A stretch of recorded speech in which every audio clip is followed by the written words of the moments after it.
मेरे प्यारे बच्चों, नमस्कार।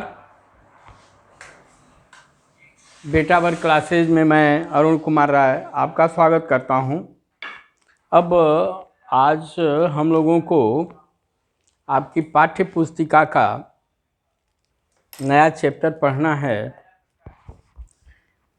चैप्टर नंबर 3.8 महत्तम समापवर्तक। 3.8 हम लोगों को पढ़ना है। 3.8 इसको हम लोग महत्तम समापवर्तक HCF, highest common factor, MOSP, इसको कहते हैं MOSP,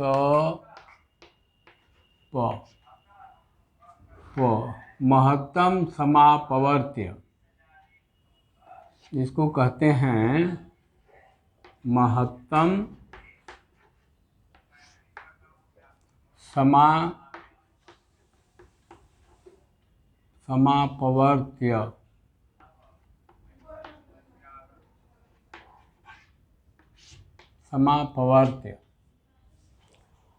हाईएस्ट कॉमन फैक्टर अथवा GCD,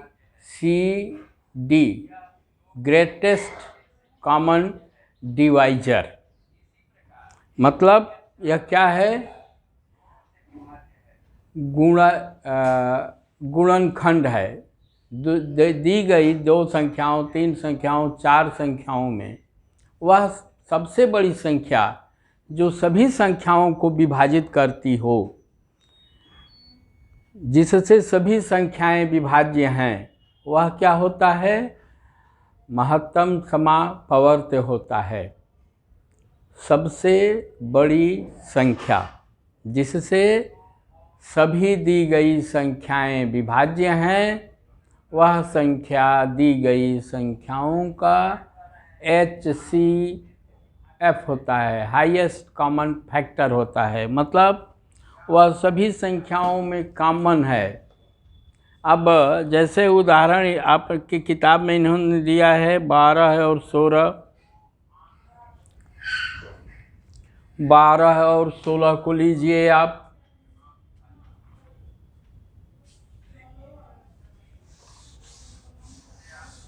MOSP, ये हो गया MOSP, HCF या greatest common divisor, greatest common divisor, highest common factor, MOSP। अब जैसे 12 के गुणनखंड क्या होंगे आपके? 2 गुणते 2 गुणते 3, 2 दूना के 4 तिहाई 12। 16 के क्या होंगे? 2 गुणते 2 गुणते 2 गुणते 2। ठीक। अब यह देखा जाए कि इसके गुणनखंडों में वह कौन सी संख्याएं, कौन से खंड हैं, कौन से अभाज्य गुणनखंड हैं जो इसमें शामिल हैं और इसमें शामिल हैं। अब केवल 2 संख्याएं हैं तो दोनों में उसको शामिल होना चाहिए, 3 है तो तीनों में होना चाहिए, 4 है तो चारों में होना चाहिए। क्या है इसका? यह 2, इसमें भी एक 2 है, इसमें 2, इसमें भी 2 है, 3 इसमें नहीं है, इसमें नहीं है, और ये जो 2 हैं इसमें नहीं है, अतः इनको नहीं लिया जाएगा। तो इसका क्या हो जाएगा? 2 गुणते 2 बराबर 4। मतलब 4 से 4 जो है 12 को भी विभाजित करता है और 16 को भी विभाजित करता है। अतः इन दोनों संख्याओं का HCF MOSP क्या होगा? 4 होगा। 4 से दी गई दोनों संख्याएं पूर्णतया विभाज्य हैं। अब ऐसे ही उदाहरण आपका दिया है, वो संख्याएं हैं 20, 28 और 36। 20, 28 और 36, राइट। अब देखिए क्या है, 20 का गुणनखंड आप क्या करेंगे, 2 गुणते 2 गुणते 5, 2 दूना के 4 5 20। फिर 28 का क्या करेंगे आप, 28 का क्या करेंगे, 2 गुणते 2, क्या हो गया 4, और फिर 4 सते 28। ठीक बेटा, यह सामान्य चीज़ है, किसी भी संख्या का आप गुणनखंड इजीली कर लेंगे। 28 का क्या है, 2 गुणते 2 गुणते 7। वैसे ही 36 का क्या है, 2 गुणते 2। अब देखिए, मतलब इसको 2 चरण में आप लोग कीजिए, नहीं आप लोगों को ये आ रहा है तो जैसे इसको आप लिख सकते हैं 4 गुणते 5। मैं इसको और सिंपल करके बतला रहा हूँ। जैसे 20 है, इसको क्या कर सकते हैं, 4 गुणते 5। फिर इसको क्या कर सकते हैं, 4 को 2 गुणते 2 गुणते 5। यह आपके लिए थोड़ा सरल हुआ। फिर ऐसे ही 28 को क्या लिख सकते हैं, 4 गुणते 7।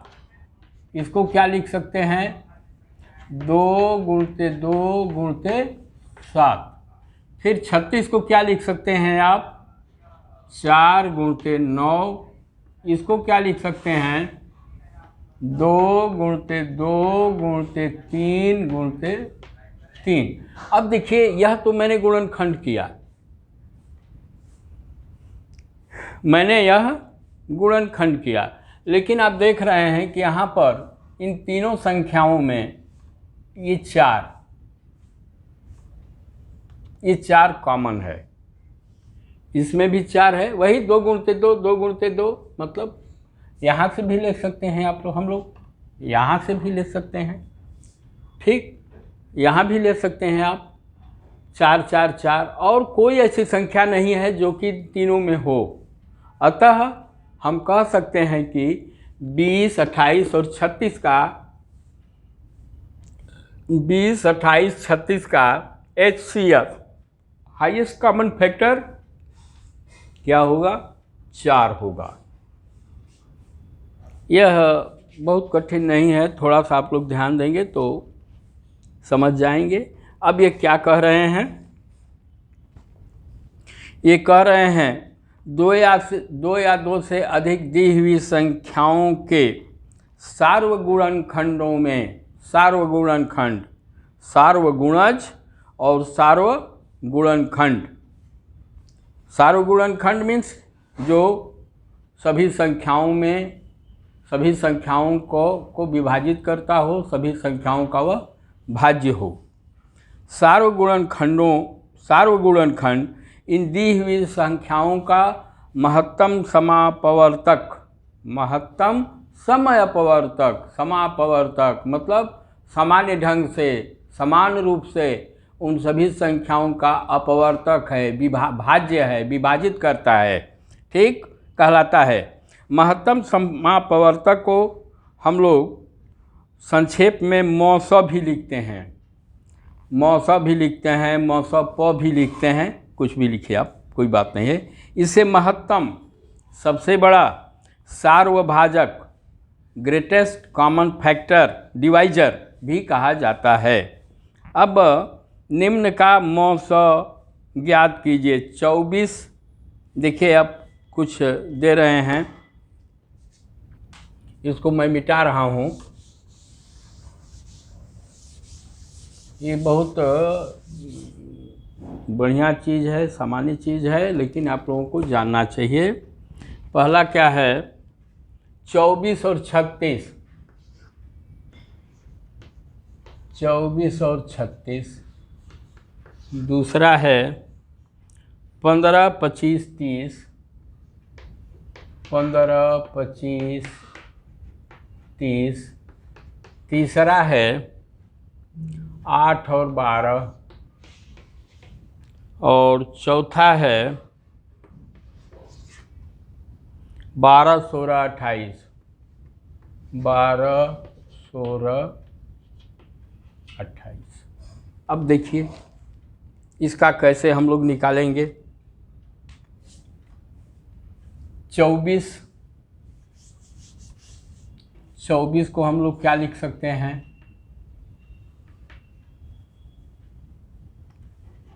24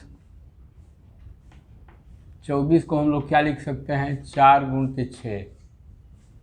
अब देखिए यहाँ पर इसको हम लोग 2 गुणते 2 गुणते 2 गुणते 3 भी लिख सकते हैं।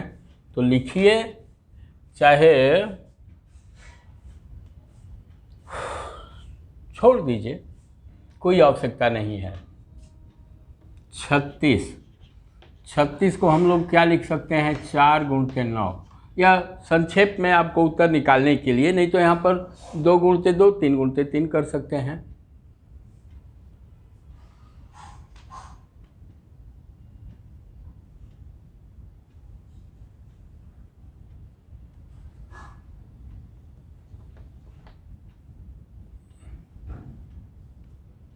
थोड़ा जगह ले करके, क्योंकि हमको उसको करना पड़ेगा।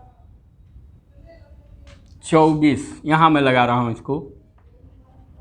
24 को हम लोग क्या लिखेंगे? 4 गुणते 6 बराबर 2 गुणते 2 गुणते 2 गुणते 3। 36 को हम लोग क्या लिखेंगे? 4 गुणते 9 बराबर 2 गुणते 2 गुणते 3 गुणते 3। 4 को यहाँ पर 2 गुणते 2, मैं पहले सिंप्लीफाई कीजिए आप। 24 को 2 में तोड़िए, 3 में भी तोड़ सकते हैं, किसी में तोड़ सकते हैं, आप अपनी सुविधा। 36 को भी 4 गुणते 9 कर दीजिए। अब ये क्या हो गया? 2 गुणते 2 गुणते 2 गुणते 3। यह क्या हो गया? 2 गुणते 2 गुणते 3 गुणते 3। अब देखिए इसका मौसक क्या होगा? मौसक क्या होगा? इसको ऐसे लिखते हैं, पहले यह 2 1 2 यहाँ से काटिए, 2 गुणते, यहाँ गुणते लिखते हैं हम लोग, 1 2 यहाँ 1 2 यहाँ, तो 2 फिर कीजिए गुणते। अब देखिए यहाँ तीसरा 2 है, यहाँ तीसरा 2 नहीं है, अतः वह नहीं आएगा। फिर 3, 1 3 यहाँ है, 1 3 यहाँ है, 3।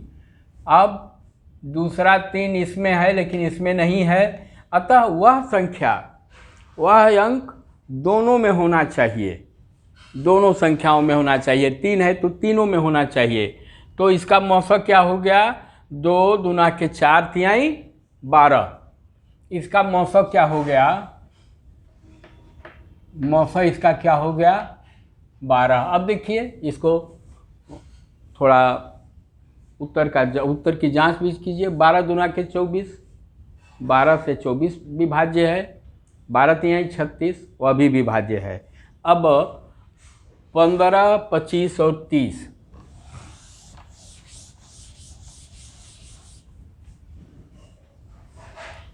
15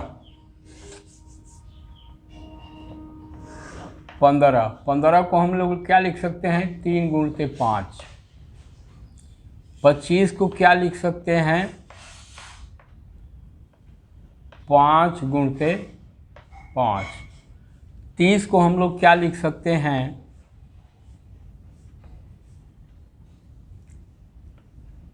6 गुणते 5। चाहे 5 गुणते 6 कीजिए, छोटी संख्या लिखिए पहले। 5 गुणते 6 बराबर इसको क्या लिख सकते हैं आप? 5 गुणते 2 गुणते 3। अब बहुत आगे न जा कर के आपको तुरंत इसको देख करके ही बता देना चाहिए कि इन तीनों संख्याओं का मौसक क्या होगा। इन तीनों संख्याओं में कौन सी केवल एकमात्र संख्या है जो हर जगह है? यहाँ 5 है, यहाँ 5 है, 3 इसमें नहीं है, काम खत्म 3 का। अब वह आगे बढ़ेगा नहीं।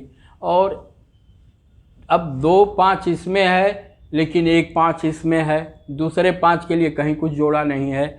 अतः इस संख्या का, इन तीनों संख्याओं का मौसम पर क्या होगा? क्या होगा? 5। ठीक, इन तीनों संख्याओं का मौसम आपका होगा 5। फिर 8 और 12, 8 को क्या लिखेंगे आप? 2 गुणते 2 गुणते 2। 12 को आप क्या लिखेंगे?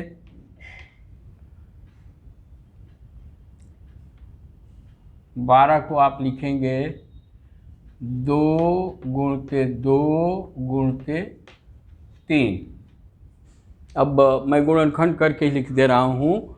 2 दूना के 4 तिहाई 12, 8। 2 दूना के 4 दूना के 8। अब देखिए इन दोनों गुणनखंडों में क्या है? मौसा इसका क्या होगा? एक यहाँ 2 है, एक यहाँ 2 है, तो इसको फिर यह 2 यहाँ है, यह 2 यहाँ है, गुणते 2। इस 2 के लिए कहीं कोई नहीं है, 3 के लिए कहीं कुछ नहीं है। अतः इन 8 और 12 का मौसा क्या होगा? 4 होगा। 2 गुणते 2 बराबर 4। इसका हो जाएगा 4। कुछ दिनों के बाद जब आप लोग अभ्यास करते चले जाएंगे तो तुरंत जो ही सवाल आपके सामने आएगा आप ज़बानी इसको बता देंगे, इसका तो 4 होगा। ऐसे ही अब इसका देखिए क्या होगा? 12, 16, 28। अब मान लीजिए हमसे पूछा जाएगा तो मैं तुरंत बोलूँगा कि इसका 4 होगा। कैसे होगा? अब इसको हम लोग आगे हल करें। जैसे 12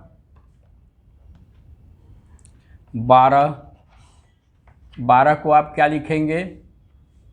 4 गुणते 3।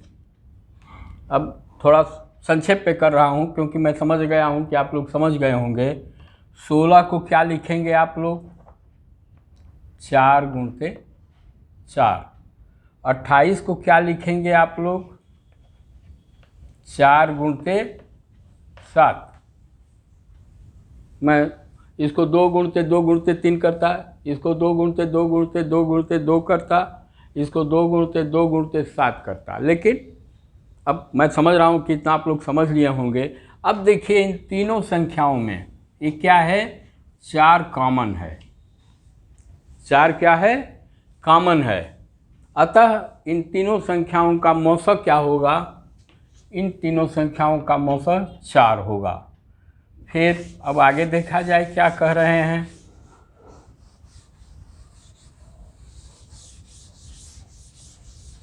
पहाड़ा, गिनती, यह सब आपको कंठस्थ होना चाहिए। और यदि ये कंठस्थ रहेगा तो और सारी चीज़ों को जानते रहेंगे तो तुरंत आप जवाब दे देंगे। क्या कह रहे हैं ये? 20, 28, 36 का मौसा इन संख्याओं के अभाज्य गुणनखंडन द्वारा इस प्रकार ज्ञात किया जा सकता है। देखिए मैं आपके उदाहरण को भी पुनः हल करके बतलाता हूँ। आपको गणित पढ़ना है तो आप अपनी किताब के एक एक शब्द को पढ़िए। ये उदाहरण, ये सब कुछ ये आपके लिए दिया गया है। शिक्षक तो सब जानता है, वह तो किसी भी प्रकार से आपको बता देगा, लेकिन यह आपको समझाने के लिए विशद रूप में दिया जाता है। अभी क्या है? 20, 28 और 36।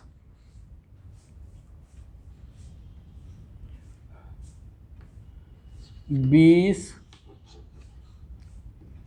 28 और 36 का अभाज्य संख्याओं के साथ ये कह रहे हैं। 20 को हम लोग क्या लिखेंगे? 2 गुणते 2 गुणते 5।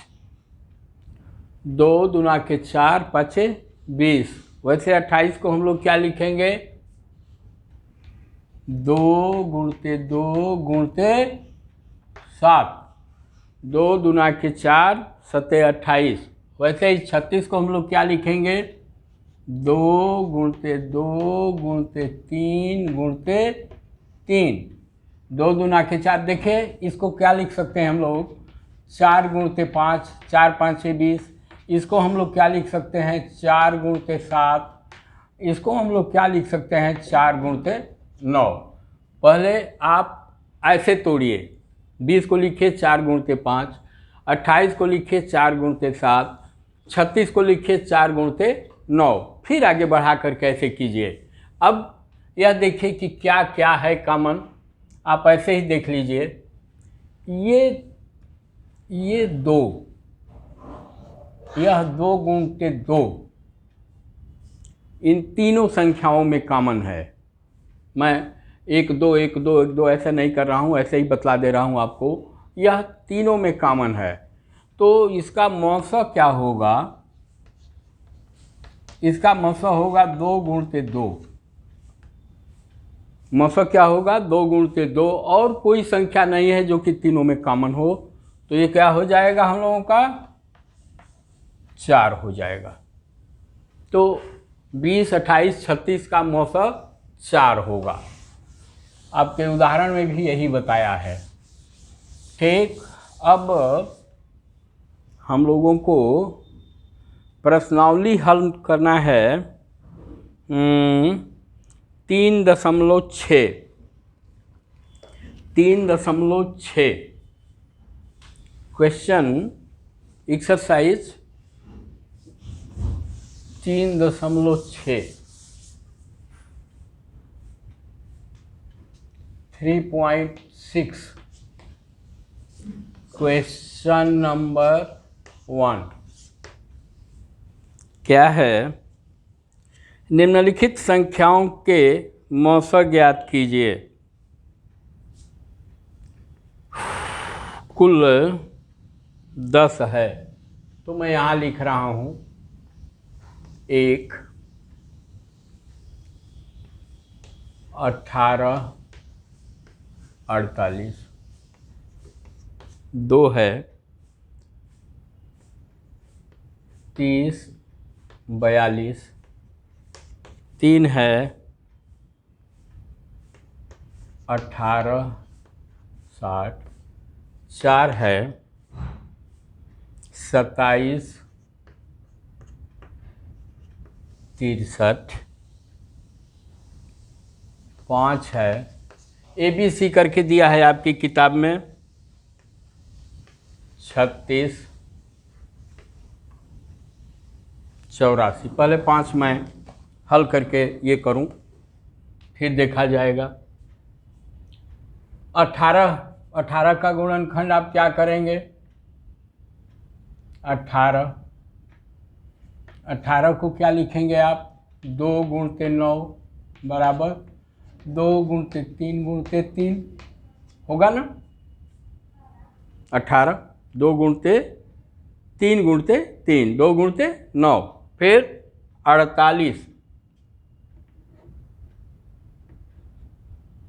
48 को क्या हम लोग लिख सकते हैं,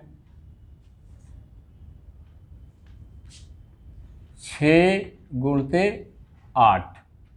इसको हम लोग क्या लिखेंगे, 2 गुणते 3, फिर इसको 2 गुणते 2 गुणते 2। अब देखिए इन दोनों संख्याओं में, इन दोनों गुणनखंडों में केवल और 2 ही ऐसा है, केवल 1 2, और इन 2 का मतलब नहीं है, जो कि हर जगह शामिल है। अतः इसका मौसम पर क्या हो जाएगा, 2 हो जाएगा। क्यों होगा भाई, केवल यही है जो इसको विभाजित करता है और इसको भाजित करता है। भाजित तो ये भी करता है, सॉरी बेटे, सॉरी, इसका 6 होगा, क्योंकि 1 2 यह और 1 3 यह, 1 2 यह और 1 3 यह, 2 तिहाई 6 होगा, इसका 6 होगा। वैसे ही 42 30 और 42, इसका क्या होगा, देखिए संक्षिप्त में लिखने से ये होगा कि तुरंत आप सवाल का उत्तर ले लेंगे। जैसे 6 गुणते 7, 6 गुणते 5, ठीक, 6 गुणते 5, और ये क्या होगा 6 गुणते 7। अब इन दोनों में केवल यही 6 है जो कि शामिल है, राइट, और कोई शामिल नहीं है, तो इसका क्या होगा, इसका भी उत्तर 6 होगा। फिर आ जाइए 18 और 60, 18 और 60। 18 का क्या होगा आपका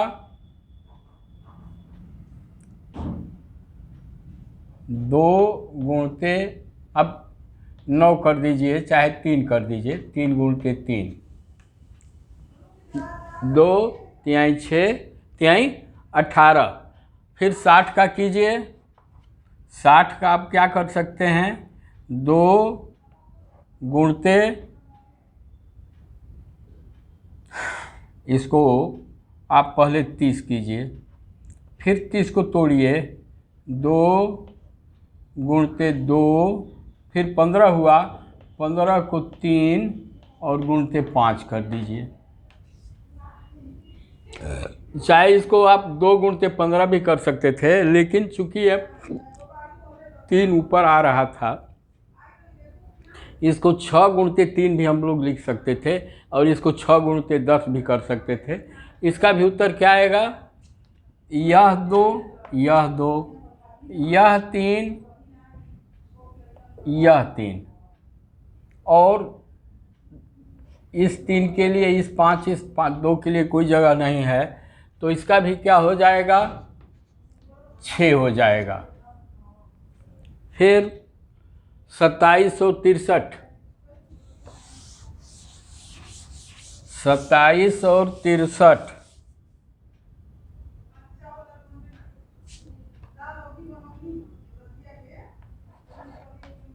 27 और 63। 27 को क्या लिखेंगे, 3 तिहाई 9 तिली 27, ठीक, और इसको क्या आप लिखेंगे 3 3, ये कितनी बार गया,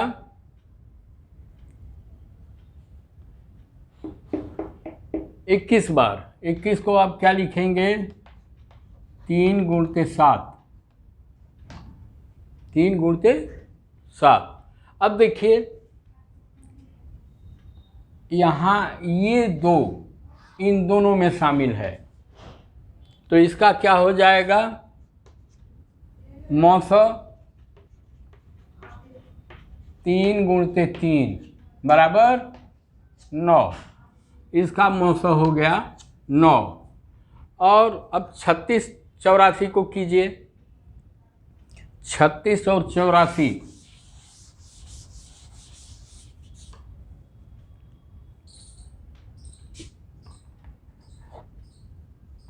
36 और 84, ठीक, 36 को कीजिए, 6 चाह के 36,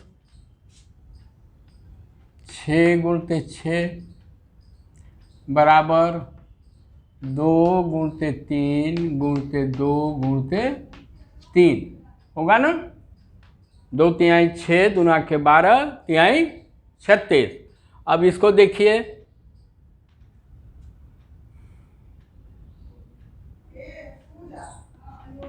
इसको कीजिए 7 गुणते 12, 12 सते 84। आपका टेबल एकदम कंठस्थ होना चाहिए, गुणनखंड आपके लिए कुछ नहीं होगा।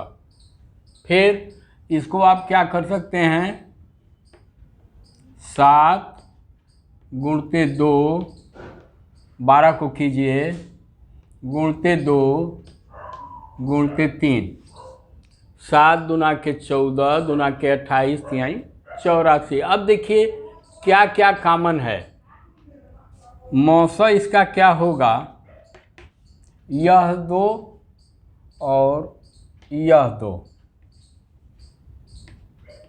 2 हो गया। फिर इस 2 के लिए जगह है कि नहीं है, 1 2 यह और 1 2 यह।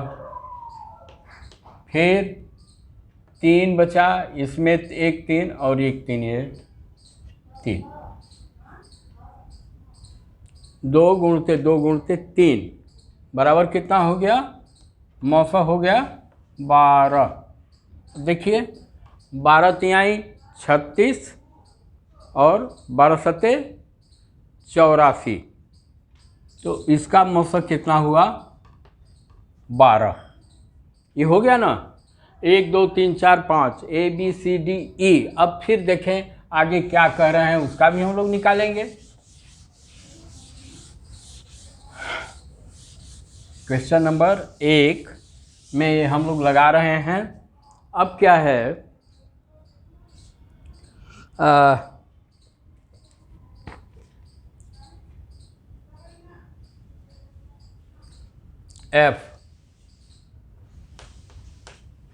एफ है 34 102,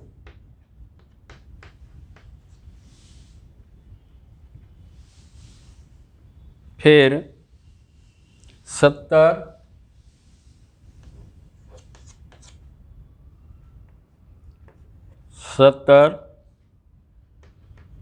105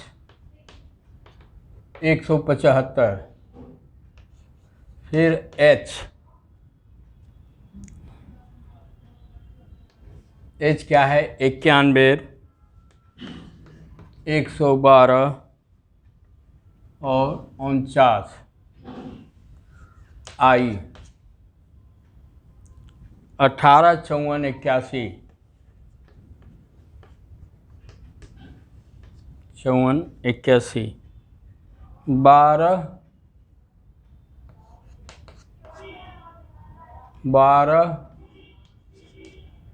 45 75।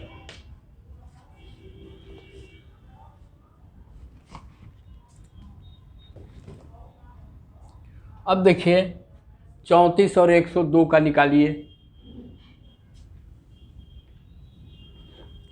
34 को हम लोग क्या लिख सकते हैं, 2 गुणते 17, और इसका कोई ये नहीं होगा।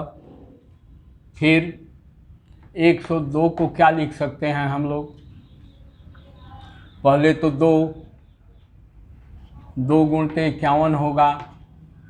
51 को हम लोग क्या लिख सकते हैं, 51 को हम लोग लिख सकते हैं 2 माने 102 के लिए 3 गुणते 17, 17 तिया 51। मौसा क्या हो गया बेटा, इसका मौसा हो गया 1 2 यह और 1 2 यह, 2 यहाँ 17 है, यहाँ 17 1 है, 3 के लिए कोई जगह नहीं है, अतः इसका मौसा हो गया 34। 17 दूना के 34, इसका मौसा हो गया 34।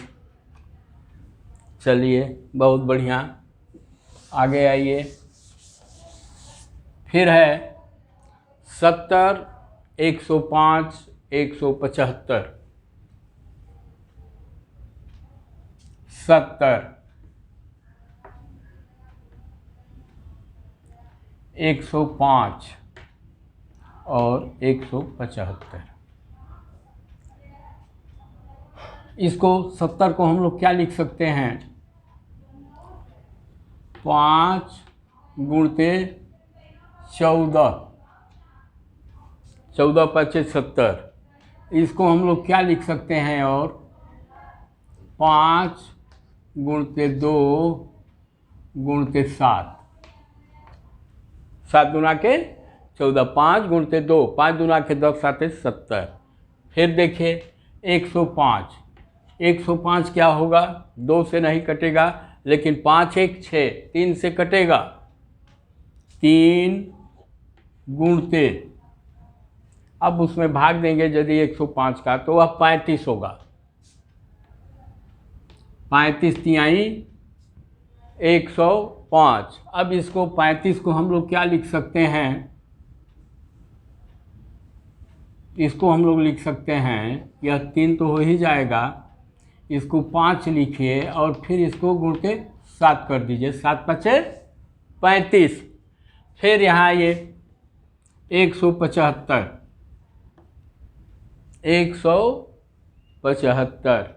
175 को हम लोग क्या लिख सकते हैं, पहले आप 5 से गुणा कीजिए, तो 5 गुणते, यहाँ पर जब भाग आप देंगे 175 में 5 का, तो अब 25 बार जाएगा, 35 बार जाएगा, यहाँ पर 35 आएगा। 35 को आप क्या लिख सकते हैं, 5 गुणते 7। पहले इसको मैं 35 लिख रहा हूँ, फिर इसको लिखिए आप 5 गुणते 5 गुणते 7। अब देखिए इन तीनों संख्याओं का मौसक क्या हो जाएगा, 1 5 यह है, तो 1 5 यह है और 1 5 यह है, ये हो गया 5। अब देखिए इसमें क्या है, 2, इसमें 2 नहीं है, इसमें 2 नहीं है, तो 2 कंसीडर नहीं किया जाएगा। 1 7 ये है, 1 7 यह है। अब तीसरी कोई और चौथी संख्या नहीं है जिसको कि हम लोग सोचें, अतः इसका मौसक क्या हो जाएगा, 5 गुणते 7 बराबर 35। कितना हो जाएगा, इसका मौसक 35 हो जाएगा। ठीक, ये गुणनखंड करके आप इसको ज्ञात कर सकते हैं, और छोटा से छोटा गुणनखंड करके चाहे बड़ा से बड़ा गुणनखंड करके अपनी क्षमता के अनुसार कैसे आप अपने को एडजस्ट करते हैं, इसको आप लोग थोड़ा अपना भी आकलन कीजिए। फिर है 91, 112 और 49।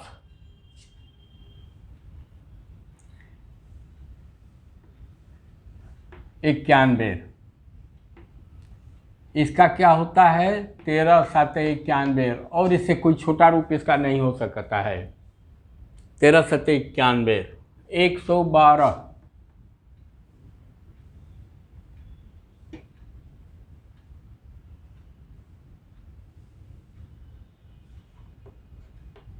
112। 112 क्या होगा बेटा, 4 से कटेगा, 2 से कटेगा, तो मैं 2 से इसको काट रहा हूँ, 2 गुणते, अब क्या हो जाएगा, आपकी किताब में 112 ही दिया है, 112 56 हो जाएगा। 56 का क्या होगा, 2, इसको 56 को आप पहले 56 लिखिए, फिर इसको आप यहाँ पर ऐसे कर दीजिए, 2 गुणते 56 को लिखिए आप 8 गुणते 7। आपकी सुविधा के लिए मैं बतला रहा हूँ, यह हो जाएगा 2 गुणते 2 गुणते 2 गुणते 2 गुणते 7। ठीक, 2 दूना के 4, दूना के 8, दूना के 16, 7 112। अब आ गया 49। 49 को 2 अभाज्य, इसके 2 अभाज्य गुणनखंड क्या होंगे, 7 गुणते 7। अब देखिए इन तीनों संख्याओं के गुणनखंड में वह कौन सी एकमात्र संख्या है जो कि तीनों में है, 7 7 और 7, और कोई ऐसी संख्या नहीं है जो तीनों में शामिल हो। अतः इसका मौसक क्या हो जाएगा, 7 होगा। इसका मौसक आपके लिए क्या हो गया, 7 हो गया। फिर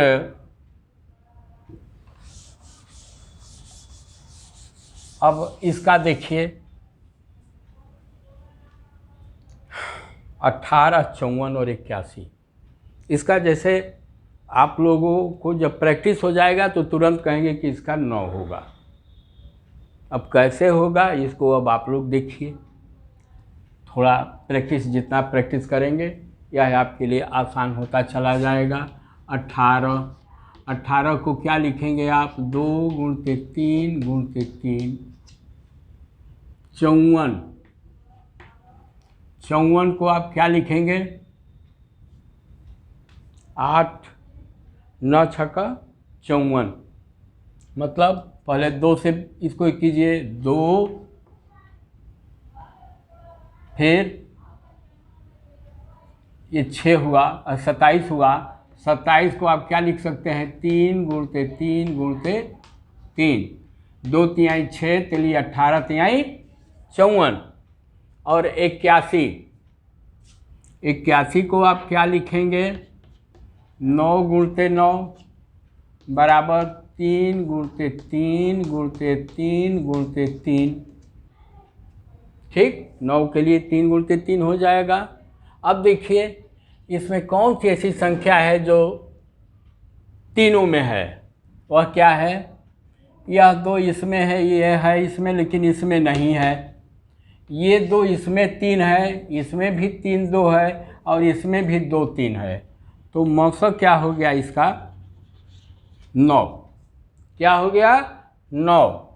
तो इसका मौसा हो गया 9। फिर 12 45 और 75, इसको आप जो ही देखेंगे, यदि आपको यह मौसम तैयार है तो इतनी बड़ी 3 बड़ी बड़ी संख्याओं का मौसम 3 होगा। कैसे होगा, अब इसको देखिए, 12 बराबर 3 गुणते 4, इसको 2 गुणते 2 मैं कर दे रहा हूँ। ठीक, 2 गुणते 2, फिर 45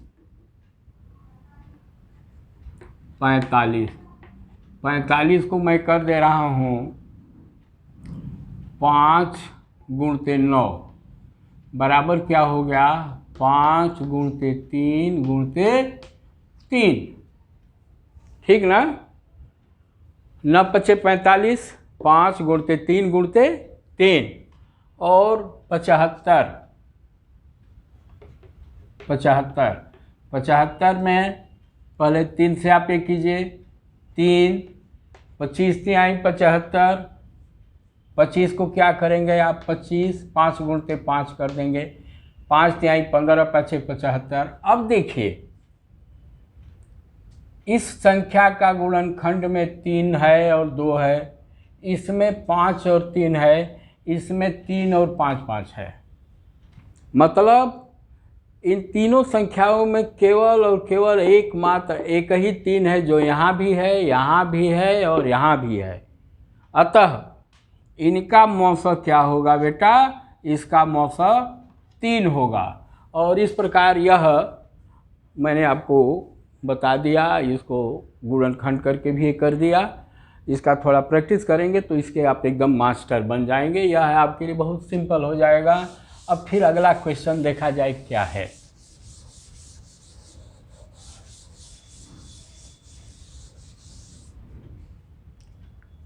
अगला, निम्न का मौसा क्या है, 2 क्रमागत संख्याएं। क्वेश्चन नंबर 2 का पहला, 2 क्रमागत संख्याओं।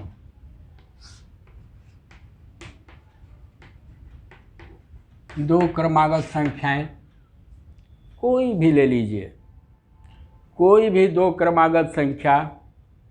मान लीजिए आपने लिया 11 का क्रमागत संख्या, अगली क्रमागत संख्या क्या होगी, 12।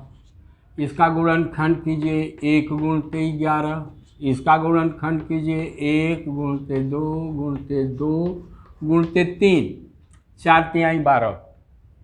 इन 2 क्रमागत संख्याओं के गुणनखंडों में एकमात्र और केवल एकमात्र एक ही अंक है जो शामिल है, वह क्या है बेटा, 1।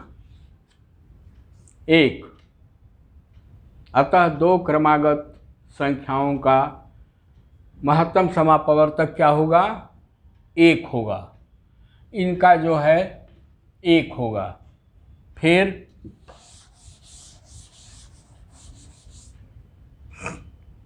कोई भी क्रमागत संख्या लेंगे वह यही होगा।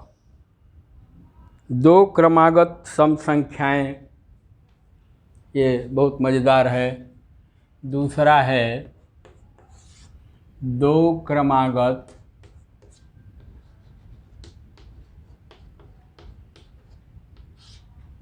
सम संख्या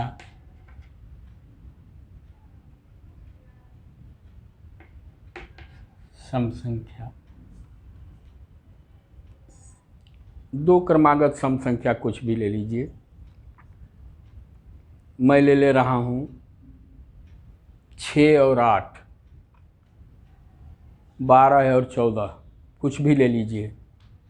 मैं ले रहा हूँ 26 और 28। इसको क्या लिख सकते हैं आप? 2 गुणते 13। इसको आप क्या लिख सकते हैं? 2 गुणते 2 गुणते 7। 2 दूना के 4, 7 28।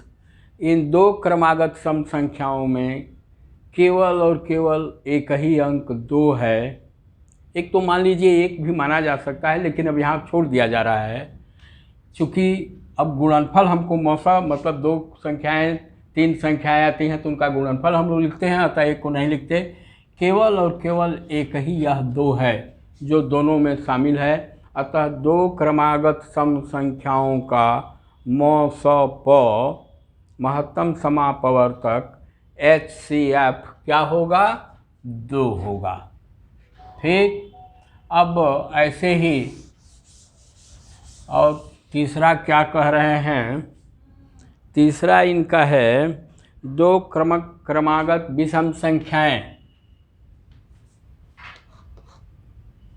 दो क्रमागत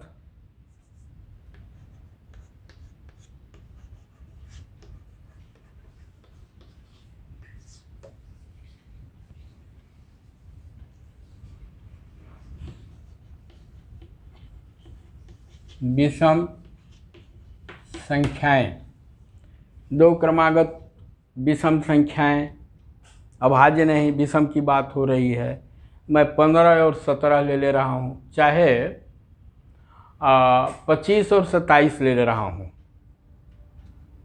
25 और 27 इसलिए कि 17 और 19 लेता तो दोनों अभाज्य हैं। 15 और 17 लेता तो एक अभाज्य है और एक भाज्य है। 13 और 15 लेता तो एक भाज्य है और दूसरा अभाज्य है। तो इसका क्या होगा बेटा? अब मैं यहाँ पर 5 गुणते 5 कर दिया। इसका क्या होगा? 3 गुणते 3 गुणते 3। कोई ऐसी संख्या नहीं है इन दो क्रमागत विषम संख्याओं में जो कि इन दोनों में हो। हाँ, एक संख्या है। अब यहाँ पर एक की उपयोगिता है। अब यहाँ पर एक की उपयोगिता है। एक ऐसी संख्या है जो इसमें भी शामिल है, इसमें भी शामिल है। अतः दो क्रमागत विषम संख्याओं का मौसप सदैव 1 होगा। राइट। और यह आपका यह प्रश्न जो है, प्रश्न नंबर 3 हल हो गया। अब देखें अगला प्रश्न क्या कहते हैं। अगला प्रश्न है, अभाज्य गुणनखंड द्वारा दो सह अभाज्य संख्याएं 4 और 15 का मौसप इस प्रकार ज्ञात किया गया। 4 बराबर 2 गुणते 2 और 15 बराबर 3 गुणते 5। चूँकि इन गुणनखंडों में कोई अभाज्य सार्वगुणनखंड नहीं है, इसलिए 4 और 15 का शून्य है, नहीं शून्य है। ये बहुत मज़ेदार है, थोड़ा सा ये आपको भरमा रहे हैं। 4 और 15, 4 और 15 को लिखा गया 2 गुणते 2 और 15 को लिखा गया 3 गुणते 5। अब ये कह रहे हैं कि इसमें कोई संख्या ऐसी नहीं है जो दोनों में हो, तो अब ये कह रहे हैं कि क्या उत्तर सही है। ये शून्य, ये मौसप,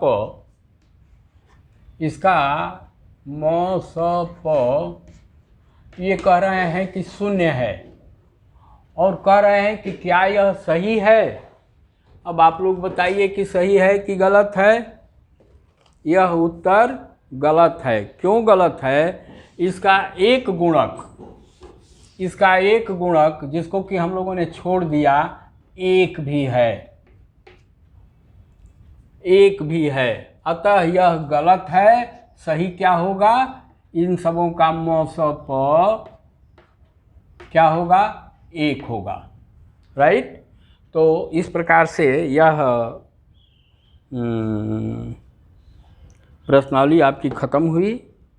प्रारंभ में मैं सामान्य ज्ञान की बात भूल गया था कहने के लिए। प्रथम एशियाई खेल नई दिल्ली में सन 1951 में संपन्न हुए थे। यदि यह आपको अच्छा लगा हो तो कृपया आप लोग इसे लाइक करें, शेयर करें एवं सब्सक्राइब करें। धन्यवाद।